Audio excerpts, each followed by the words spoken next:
Table Talk is not your typical D&D TTRPG podcast. We are not here to run you through our whole campaign. We're here to talk about everything else in the space of tabletop roleplay. I'm your host, Alejandra Wilhelm. And I'm also your host, Mariah Gresham. And we're your tabletop roleplay girlies.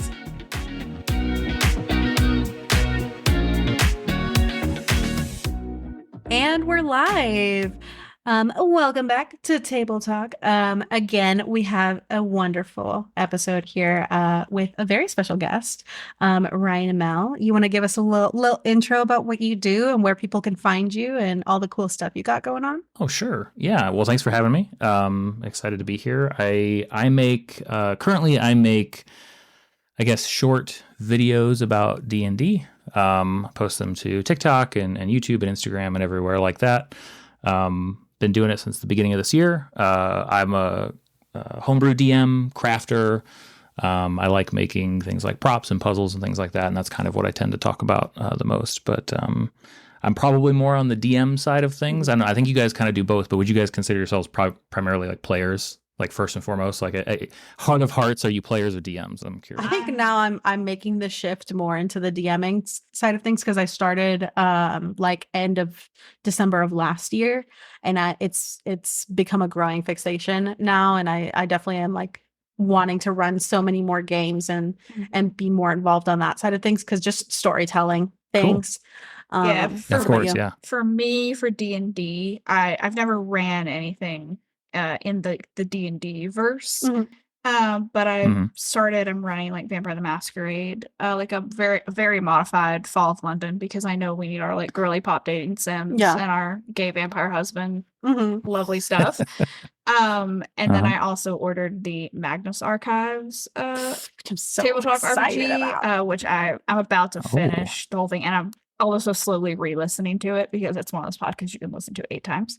So I suppose I'm developing a theme of like being just the creepy bitch. Yeah. Who's like the monsters. You run us through the horror shows. Yeah, just like the Addams Family energy. I mean, find a way for that to be profitable. You'll be good, right? That's what we're working on. I feel market that all the way there. Yeah.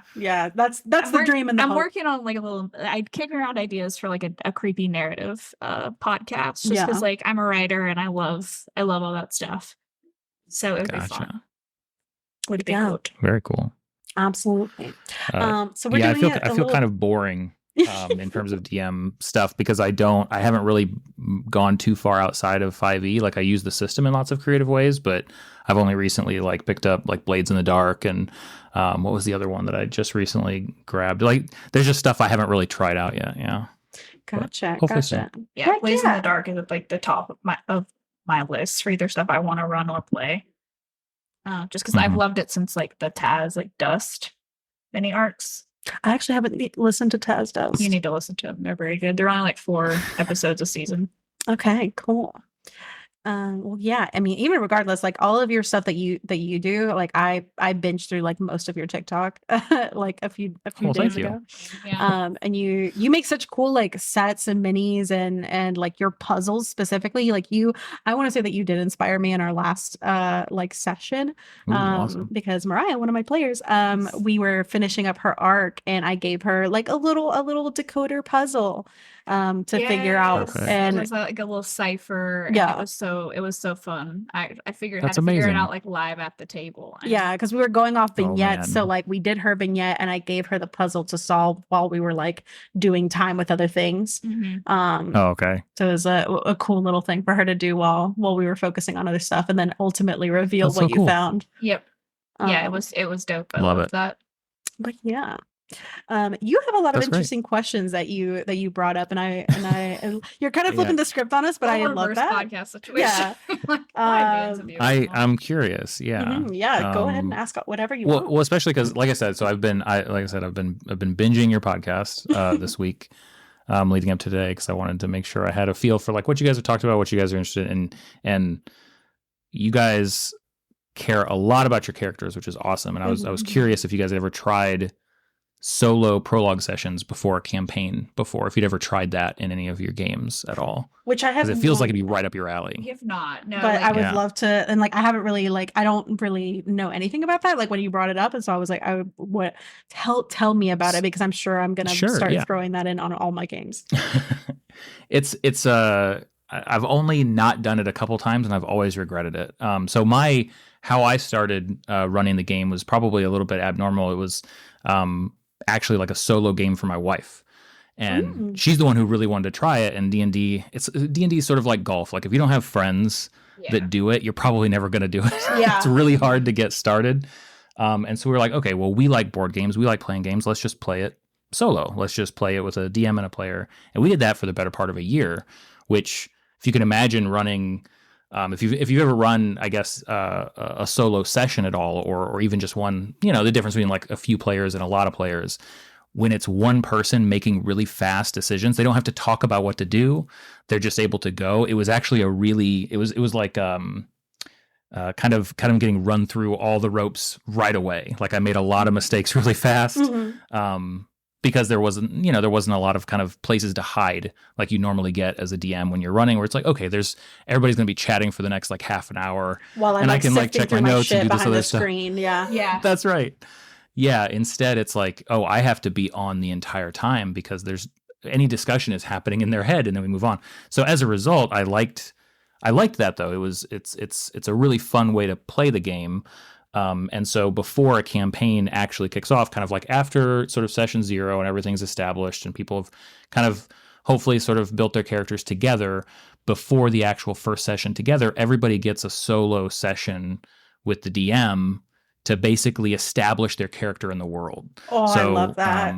That just gave me such good brain things. Yeah, it's amazing. It's so fun. And so like, so at the base level, it's like, okay, like obviously, it's level 1 or level 2, it's whatever level they're going to be at together, you take it back a level, right? Whatever that looks like. And, if there is anything combat, it's going to be really, really minor. It's going to be very like, what's the Matt Colville example of like the Indiana Jones style combat, where it's like they can't really lose. You're not going to kill them in their prologue, but it's got to be dramatic and exciting. And so that's always an interesting challenge. But yeah, the goal is to kind of give them stakes and interest in it before they meet the group, so that way they have something that's their own to carry through. And hopefully that ties into the group and helps kind of strengthen that bond there. That's always kind of the goal. And then you can have a lot of fun with like crossing over those prologues and saying like, yeah, you happen to see this character doing this thing over there, and they talk later. It's like, oh, that was my, it's like a, what do you call it? Like cameos right before they actually get to the show type of thing. So I love it. It's really fun. It's a lot of work, but it's fun. That's really cool. And like, we've done a version of that, like kind of similar with Strixhaven, because like we do these little vignette scenes where it's just kind of like usually like one of our characters and all NPCs, and then with my character especially, a lot of the stuff that was going into her arc was like she'd been abducted and turned into a reborn, and like her parents were taking all of that. So Ollie and I did like out of session written RP in our Discord server and hashed out like her breaking out of where she was captured and going through her family's house and trying to collect information, all of that. And that was nice because like she was getting memories back in that had happened before, like as we were playing through the session. Definitely. And that helped a lot with informing like that character specifically, because she was a reborn, and so I kind of needed that background to like push and pull against. And also like we're written role play hoes. And like I have to like just send Ollie fan fiction about like characters, and I eat it up like good food. Yeah, because it's just like my low stakes like writing outlet when I'm procrastinating starting writing my novel. But yeah, I like the idea of doing like a prologue session. I love that idea specifically because I want to do that for Vampire the Masquerade. It would be good. But I love that specifically because like we have a little bit of a challenge in the sense of like our home game that we do in person, we play once a month because half the people live in Houston, half the people live in Austin. Sure. So they drive down to like in-person sessions like that would not be as feasible unless it's like on a weekend that we happen to be visiting each other and things like that. Yeah. Which is why Right. like we do some written role play. But I do like that because of the fact that, for example, like me and Mariah, we do a lot of written RP Yes. stuff, and that's just really our shtick, and like Mhm. that's helped flesh Sure. out your character a lot for your arc. But I have other players who, like, I've done a little bit of OSRP with one of our other players, Bex, but like it's kind of died down, and it's a very like low pressure, you write it when you have time kind of thing. Mhm. And the other player, Alyssa, has a few things of just like she'll put in letters that she sends to NPCs, but it's not really like an ongoing dialogue. And I think she prefers me writing stuff for her Mhm. OSRP stuff and just Right. kind of like taking over what story she's gonna read about it. Yeah, well, like with you and I, it's pretty Totally. like we pass the baton of who's It's writing back and more, forth. but it's back and forth of who is But, like Yeah. really helpful at Yeah. writing the most. But So something it's like nice. that where it is like an in-person one-on-one session, I feel like is a lot more accessible to the people that like Yeah. maybe don't want to do the written part of it. Well, that's even something ongoing. like you could do it on a phone call or like on True, a it Discord could still be call or remote. something too, and just be like, "Hey, let's Yeah, let's totally. improv for a second." Absolutely. Yeah. But I love that. I love that so much, Yeah. especially like on I- the player side of things, because sometimes there's Oh, yeah. that time that it takes to kind of really step into the character. Mhm. And Mhm. going from session 0 to just raw dog in session 1, and you're like, hey, I've talked about this character, but I have not fully stepped into the suit of it. Yeah, and it's kind of an opportunity to like trial because like I talked about this a couple episodes ago of like in our other kind of Elder Tour Western campaign of like I switched characters. Because the one I was playing at first, You didn't get like, a test run of that. yeah, and if I had a test run, I think I would have known that like it just wasn't the best fit, and I maybe would have been able like, and it was only 2 sessions, right? Because we play. Mhm. That's the other game. We play once a month because like we'll drive Bex and I drive down on like Friday. We play Strixhaven Saturday. Our Elder Tour campaign Sunday.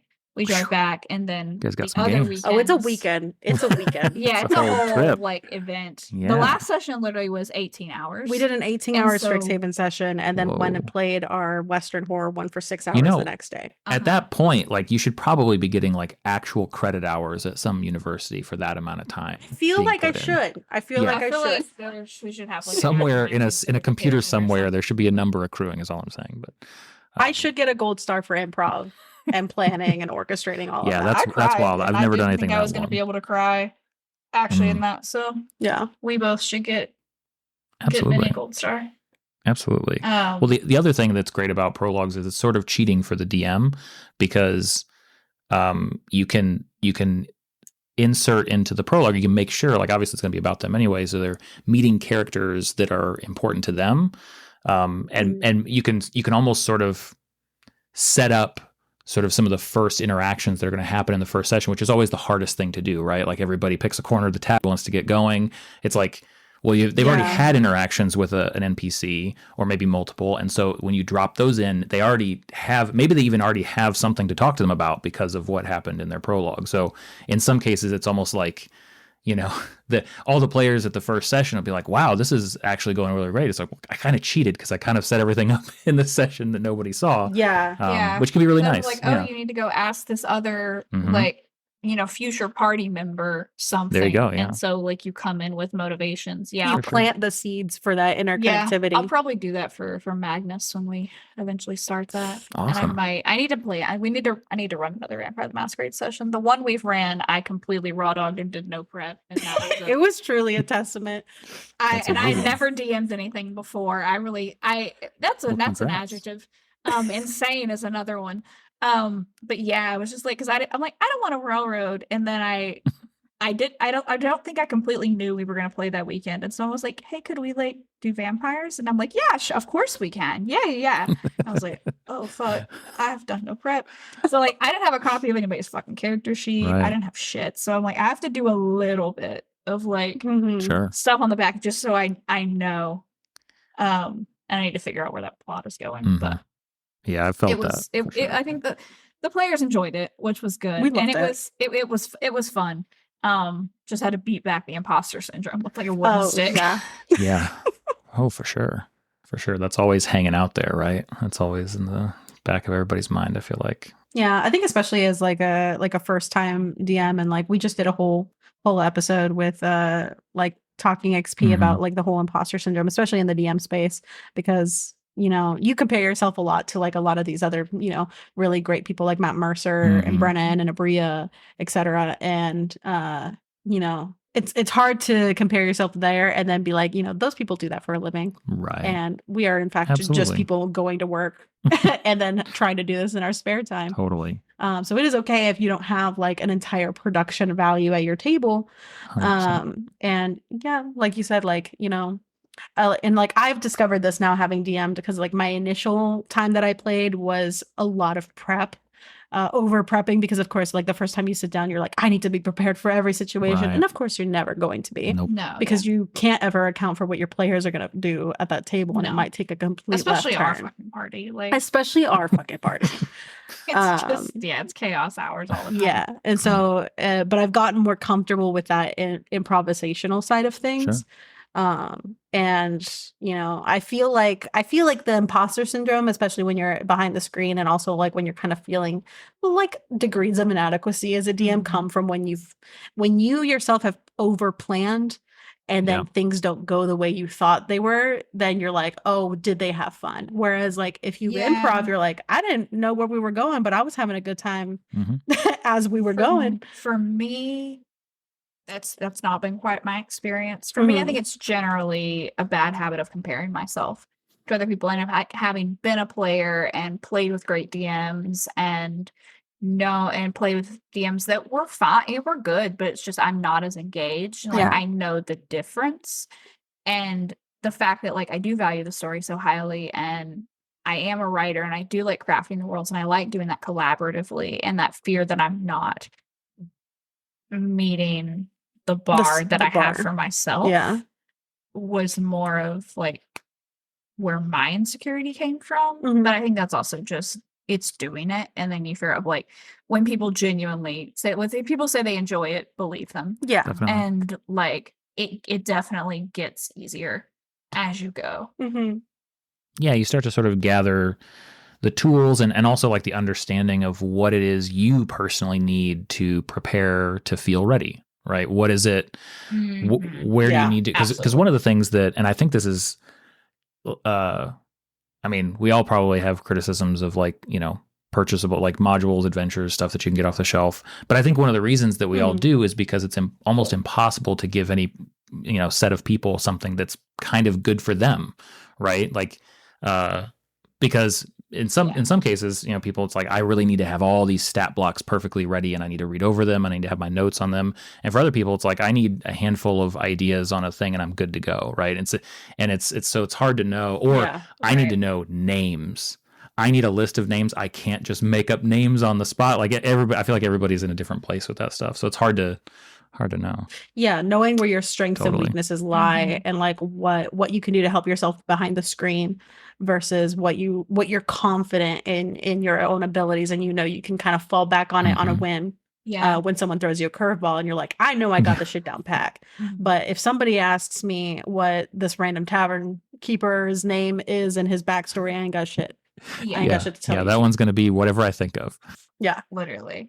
Yeah, I feel like I'm able to cheat a bit with Vampire the Masquerade in that way, because it's not a combat heavy game. And even with like how we've not run combat, but like how I will run it is like they have a mechanic called 3 rounds and out, where you like, we make our dice rolls, you roll 3 times, and whoever it, you know, comes out on top wins that combat.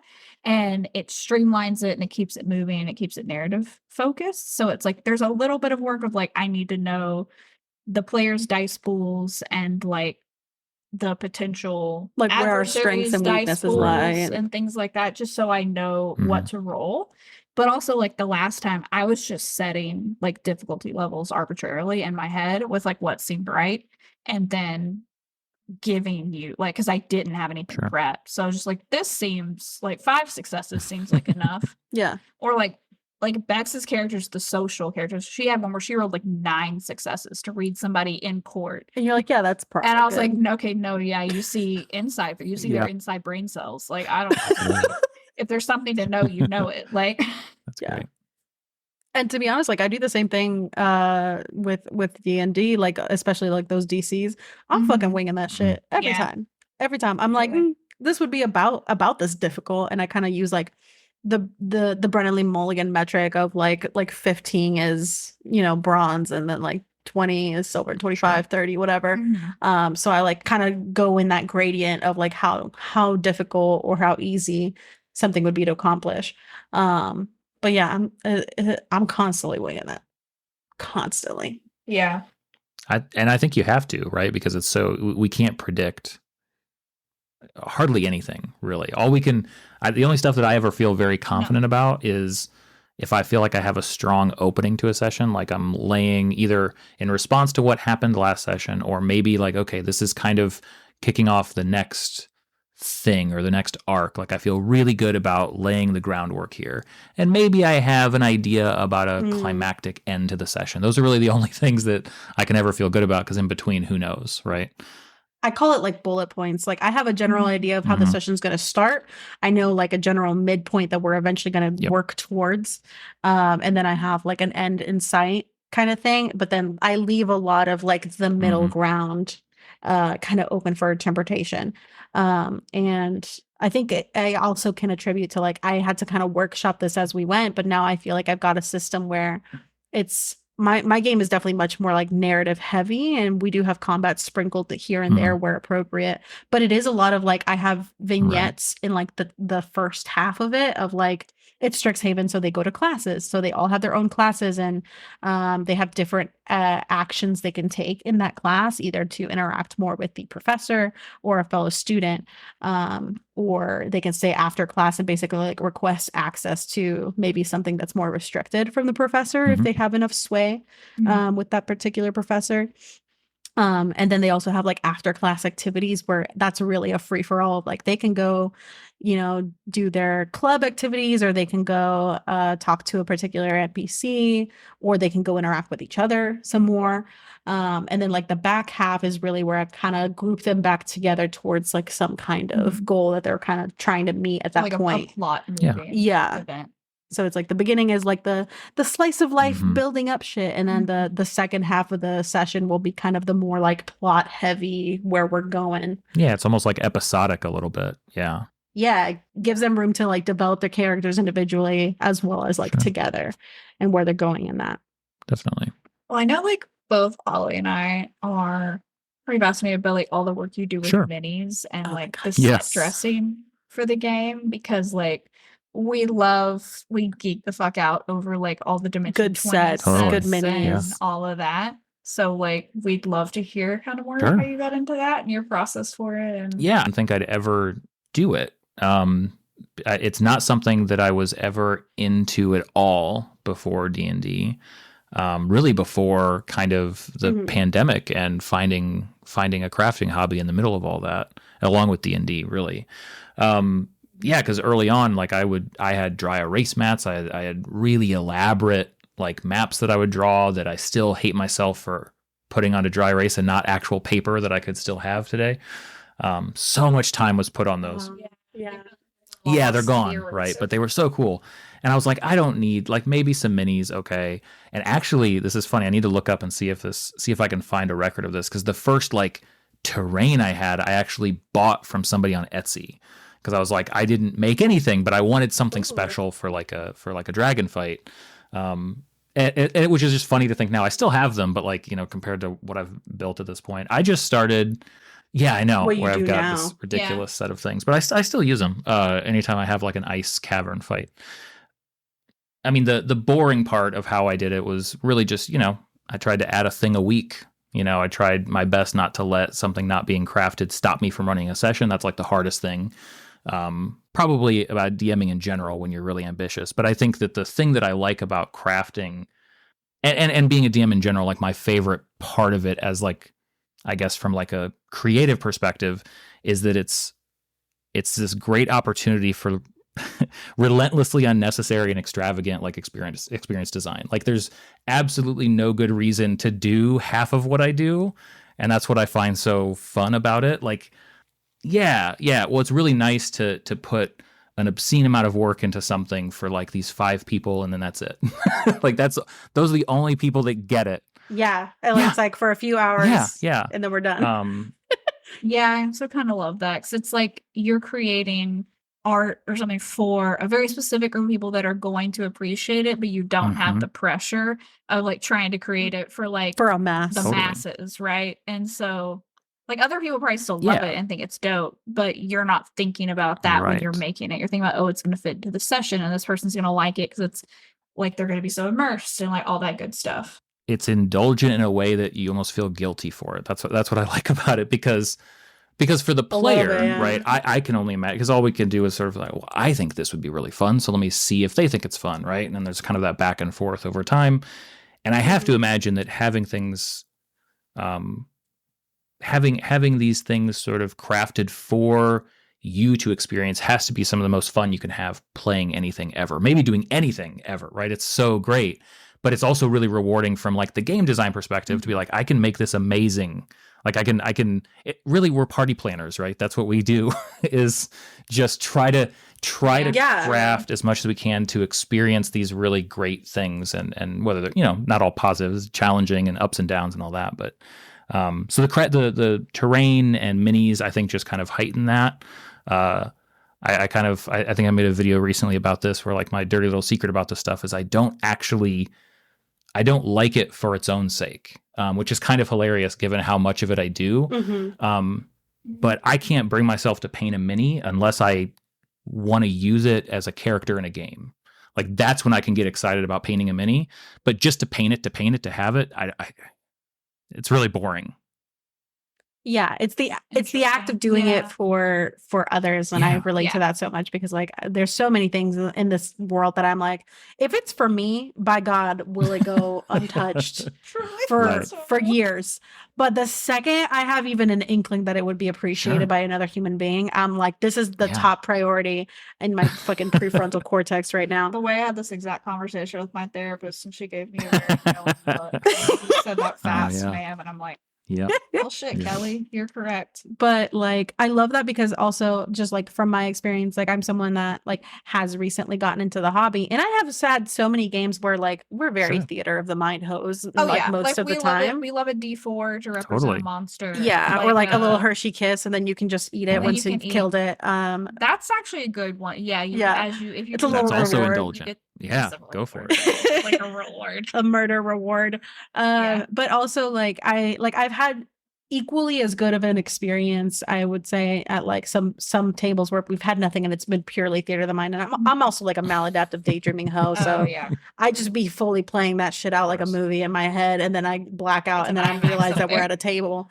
But I've also like now that I'm running my own games, like I started with like as little of like what I could do with what I had, in the sense of like I've got dry erase mats and I've got like a few minis and stuff, but then I also would like to kind of dress the table. So I have like random decor things or whatever. Like I live with my mom and we have like holiday decor. So I think we had like a Christmas session. So I brought out like the Christmas decor that we normally put on the table. So there's like these little woodland creatures made of wood, just kind of scattered about. Like our last session, you had like the flowers and like the vines and the lights and stuff. Cause like my character Anya, like her last sort of battle went like the Witherbloom campus, which is very like druidic nature college. And so it was like this very beautiful thing, and most of the vignettes were all theater of the mind. And then when we got down into the dungeon and like the final fight, Ollie kicked us out, and like we were playing around with like you like put that green light up and like turned all the other lights off, so then when we there was like smart lights in the room, and and like even that alone changed the energy of it so much. Like it immediately felt like, oh fuck, this is serious. And it made it feel different.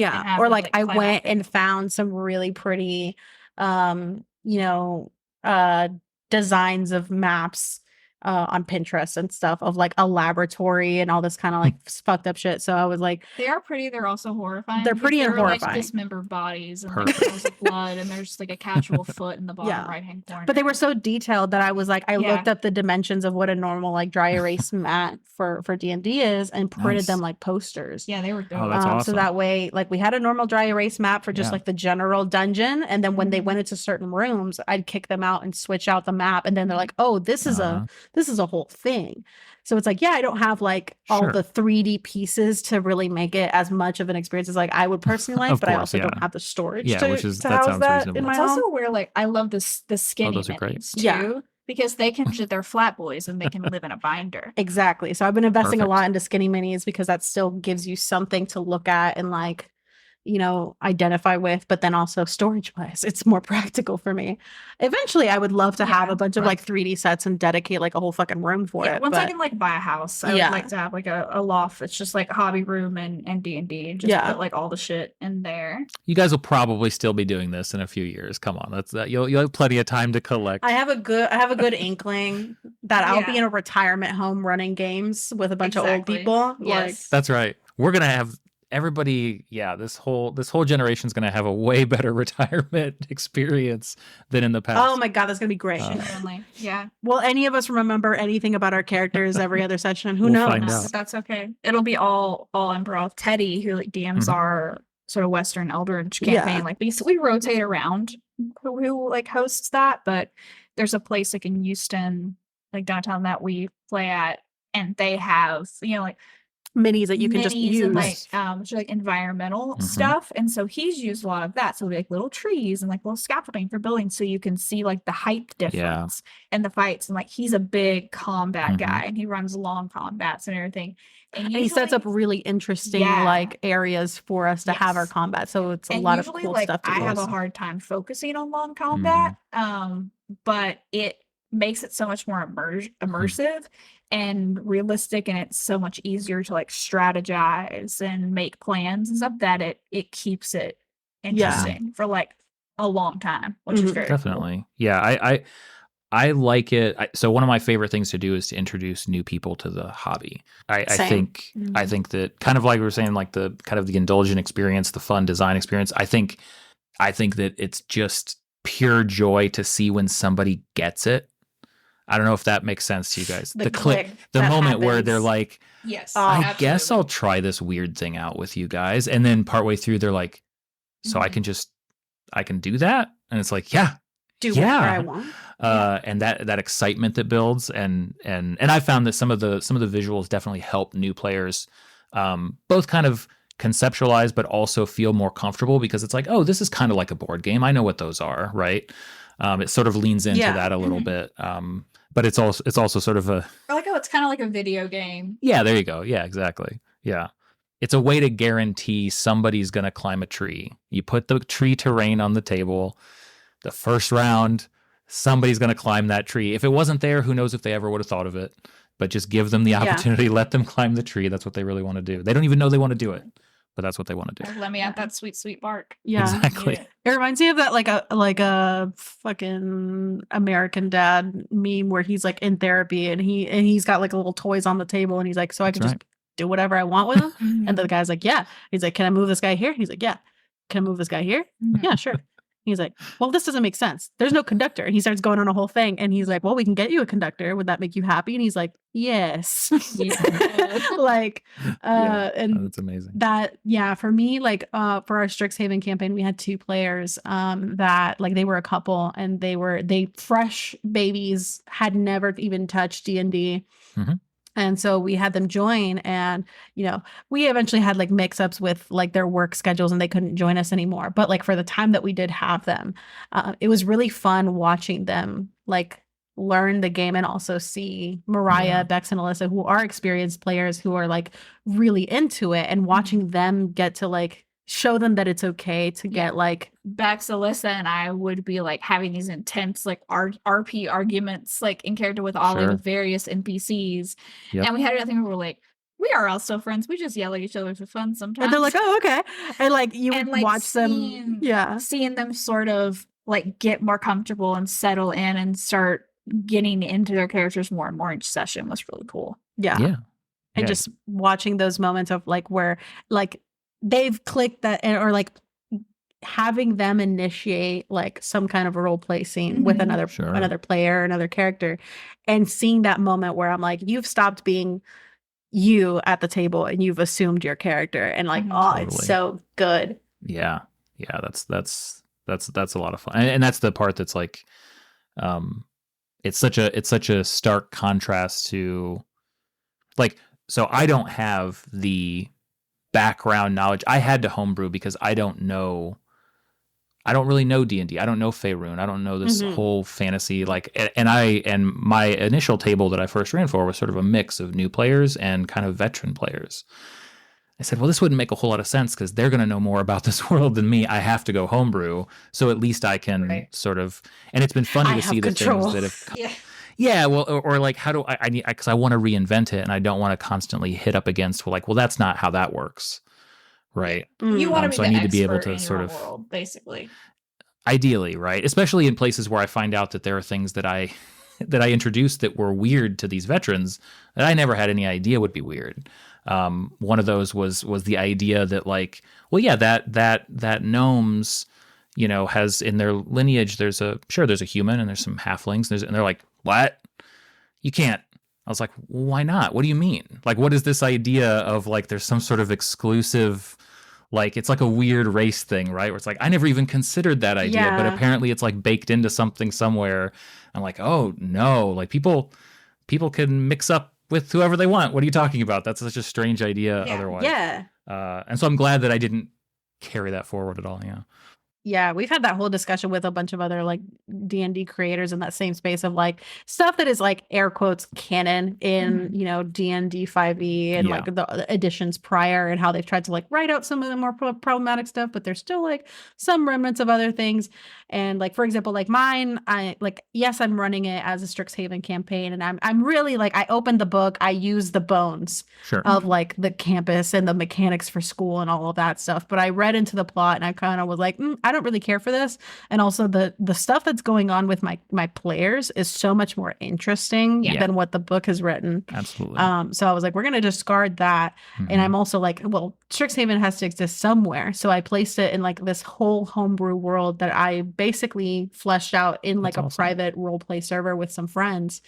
So I already had an idea of how the city worked and the government and other things. And I was like, placed it in there. But yeah, there's other things that I've chosen like to take a lot of creative freedoms with, especially in regards to like whether races can or can't mix. Like some people think like tieflings and ASMRs can't. And my player was like, can I be a half tiefling, half ASMR? And I was like, absolutely. Yeah, why not? Yeah, like that's a thing now. So yeah, that is a thing now, and that's ingrained into your family culture and like why y'all do the things that you do. And like I have what I just made a post about it, but I was like, you know, I have Great Gatsby orcs that exist in the city.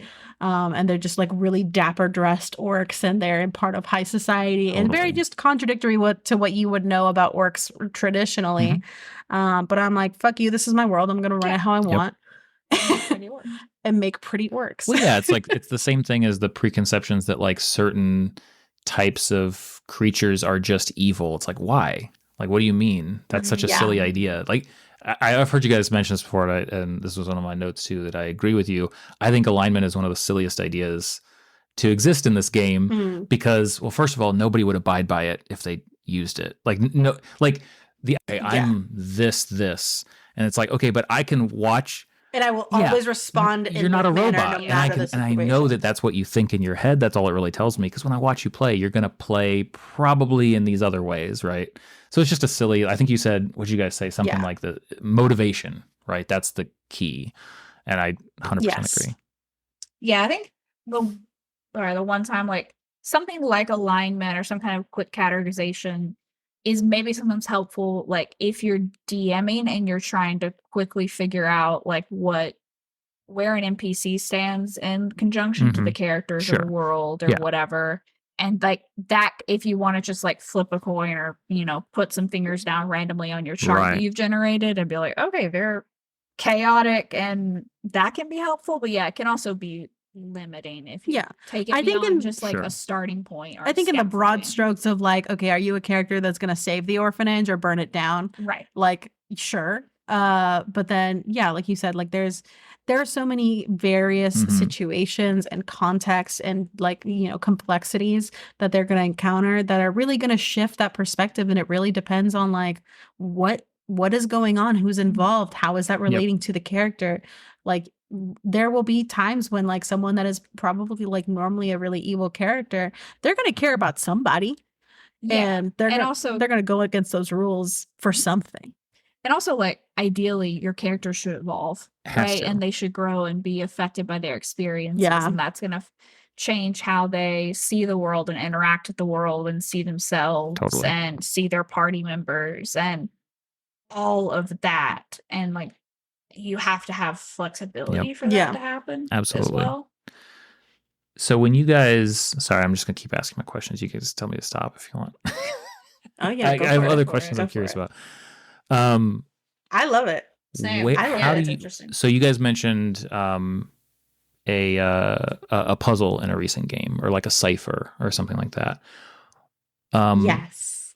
There's also, I think, a case to be made that depending on the group or the people, sometimes players really don't like that, or aren't interested. How do you guys gauge, or where do you think the place for puzzles is with a group game? Because, like, for instance, I have a group that can't get enough of them, and I have another group that they don't really care to see them. That's not something that they're that interested in. Like, how do you guys approach that? Yeah. So I'm a fucking nerd. So yeah, it's fairly safe giving me something like that because I'm like, I will enjoy it. I think a lot of it is like knowing your table, knowing the energy, knowing your players as people, and like what lights them up and what brings them to the table and what doesn't. Like if you have a player that's more of just like a here to bonk and be chaotic, like totally give them opportunities to bonk. Want to decipher a thing, but if you have a character that's playing, you know, like interested in history or is like a wizard or something, like that would probably be a better place for them.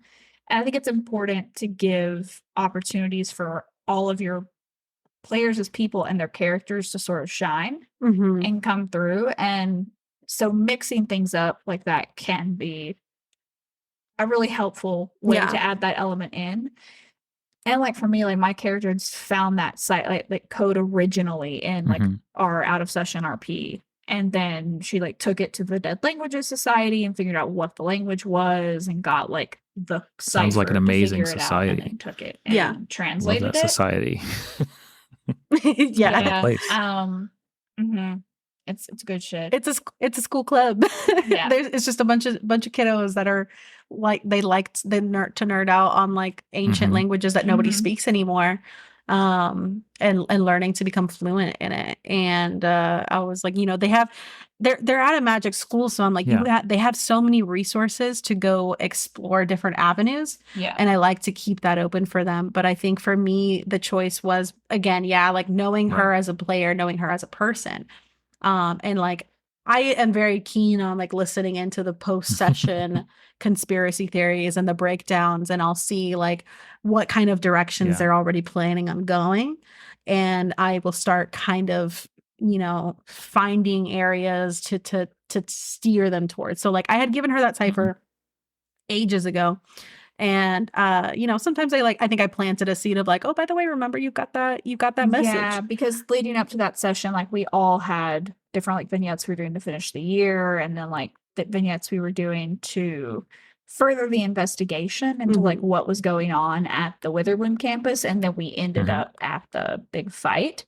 And so I was trying to figure out what my events would be, and I didn't really I was having a hard time figuring them out. And then all reminded me that I had that. And I'm like, oh yeah, perfect. Yeah. So I look for the moments. We've done so much OSRP that I'm like, that was months ago. Yeah.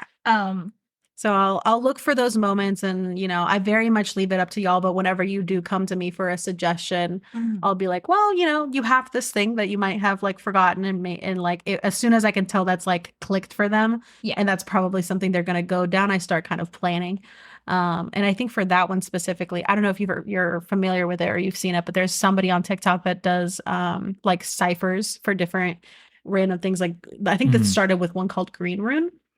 And they do all of their note taking and all of these different ciphers that they come up with, and they journal like that. Send me. Yeah, I didn't send it to you because you need to figure out the cipher. I want it now because canonically knows Green Rune. Exactly. So I'll send it to you.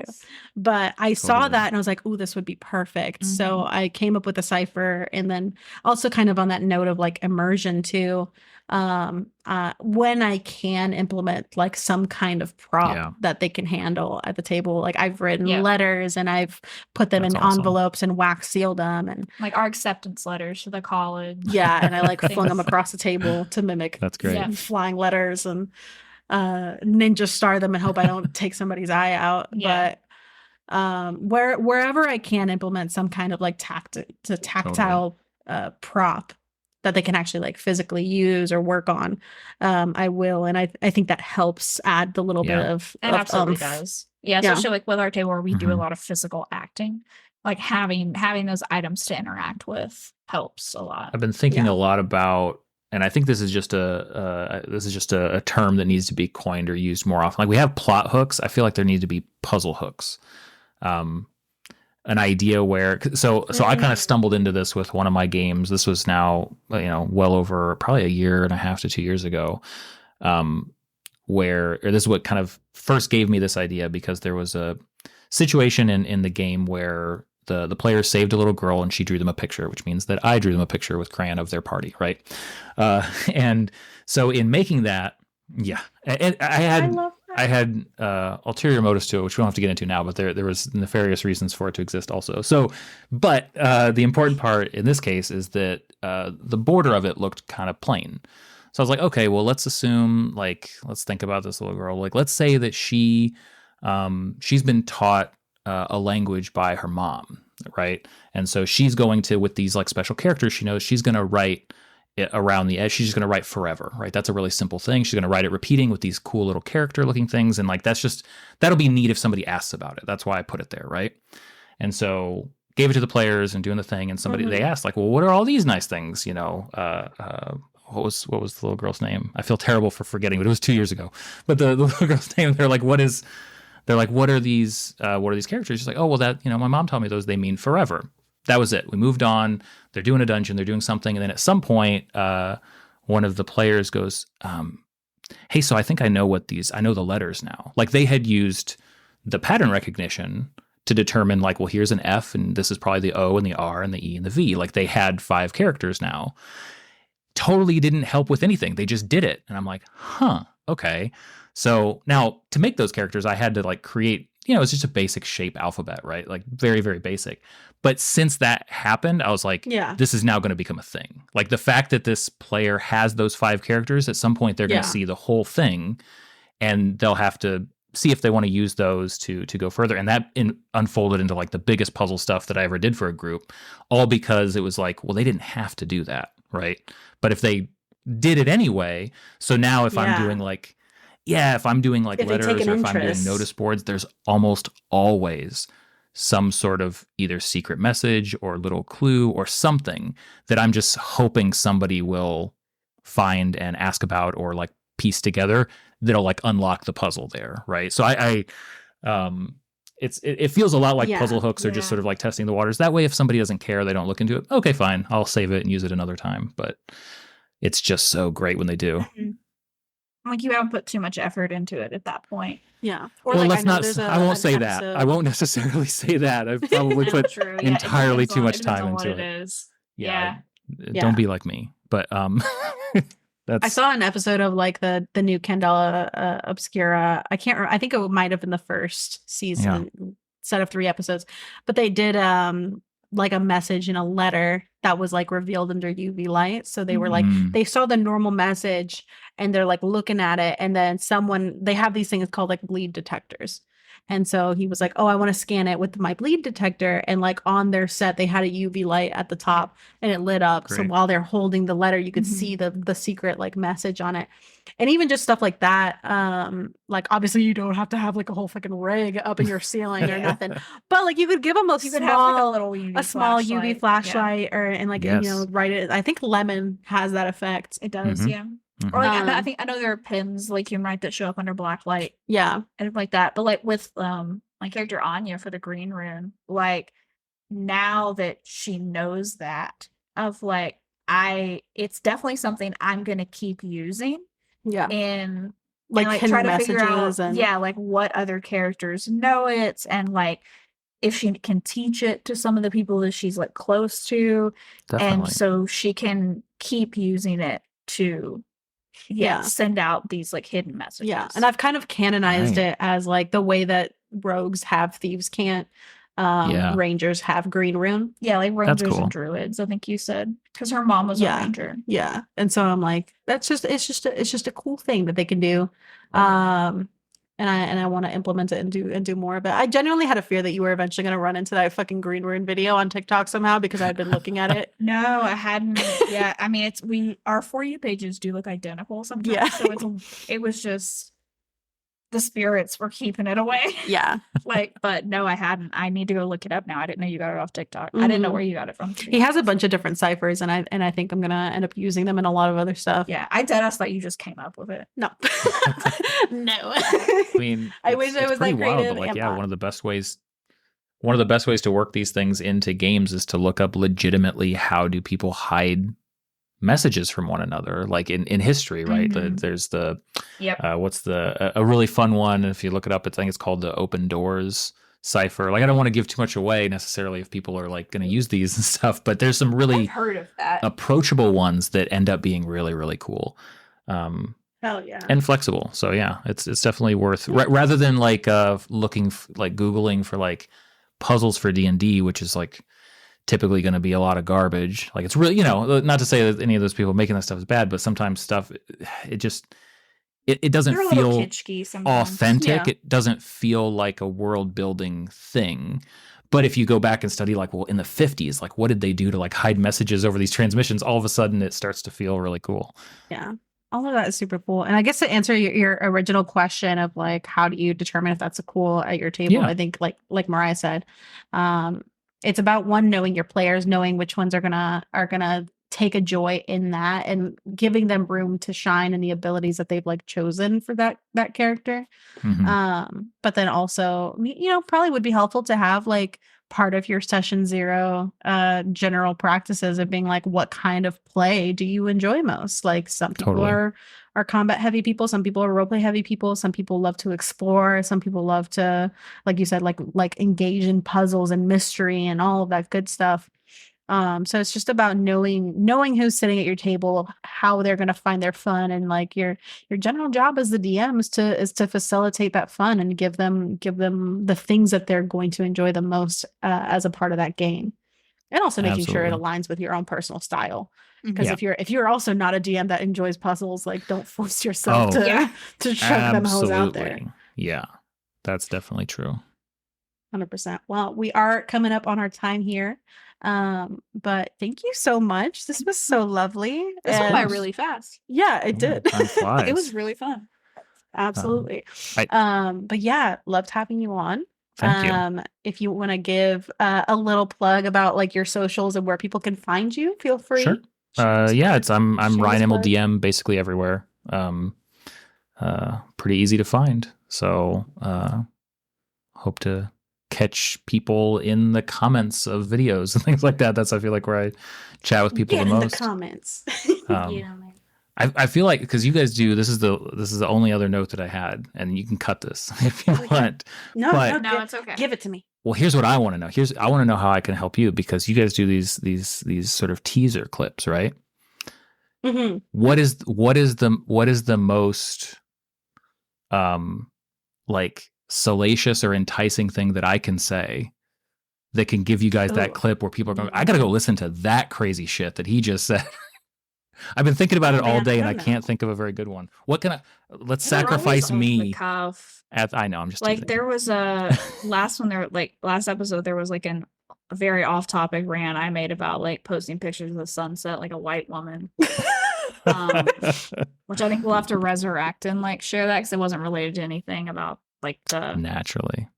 No, I'm just kidding. But it would topic. I can't help sometimes thinking like, man, if I could just, I'm sure there's some really like spicy opinion I have that I could I just say decide to off drop. the wall shit that No, we they're then great. put in our idea for future merch, because we're Wow. now monetizing my nonsense, which is probably a good Absolutely. thing. I mean, I feel like that's the Yeah. tagline, right? That's the business plan, is monetizing your nonsense. Yeah. That's my nonsense. That's all we can Monetize do. my nonsense. Yeah. Really. If it was that easy. I don't know. I like to genuinely just let the conversations go Good. as they are, and I find the good bits in there. Like we have tons of good little bits and good informational bits. Sometimes I differ between like sometimes it's content that is genuinely like us having like a real talk about something, and then other times it's Sure. me yelling fuck a million times about something. So like Yeah, I like me, to like, leave a good that approach. genuine. not acting for me, sounding like I It's the don't know best basic place to find my addition, TikTok. like I did in the first goddamn episode, which I'm still not. I mean, I wasn't going to bring it up, but So, I I did. don't know. I did obviously hear that. I did listen to that. That was like the It was first thing I rough. really I had remember to, about like, your do- show. And it was bad for me But- because we batch record, obviously. So I had to wait Sure. a month until we recorded again. And then I had to get on there and be like, hey, I promise I'm not a dumbass. In- I took no. calculus in high school. No, and I in know your my, like, defense, addition tables. I understood what happened. The 4 + 3 made total Yeah. sense. It's like, oh, it was 'Cause multiplied, not. So I think you're okay. I think I you, meant 4 times 3 is 12. that's what I heard. And like, but I had to think about what I meant because in the moment I was like, no, there's no way to save this. But I was like, no, surely there was. Because I say dumb shit, but that was too far. And then I figured it out like a week later and I had to sit on it. And then like when you said it, I was looking at you because I was just like, is this a bit or did you actually have a brain moment? All I thought I Oh, was no. joking, but sadly not. That's I was like, oh fuck. yeah. Okay. Well, maybe next time. It be what it It's be. brutal It's out here. immortalized for Yep. the internet forever. That's It's great. brutal Well, out thanks here, guys so yeah. much. I appreciate this. But yeah, I don't know. Yeah, It was fun. absolutely. It was lovely having you. It was lovely. And yeah, have a good one, and we'll see you next time. Bye. Bye. Table Talk is a podcast brought to you by Mythos Media Productions, bringing you a new episode every Wednesday, wherever you get your podcast. Find us on Instagram and TikTok at Table Talk RPG, or check us out at our website, mythosmediaproductions.godaddyscites.com. All business inquiries can reach out to us via email at info@mythosmediaproductions.com.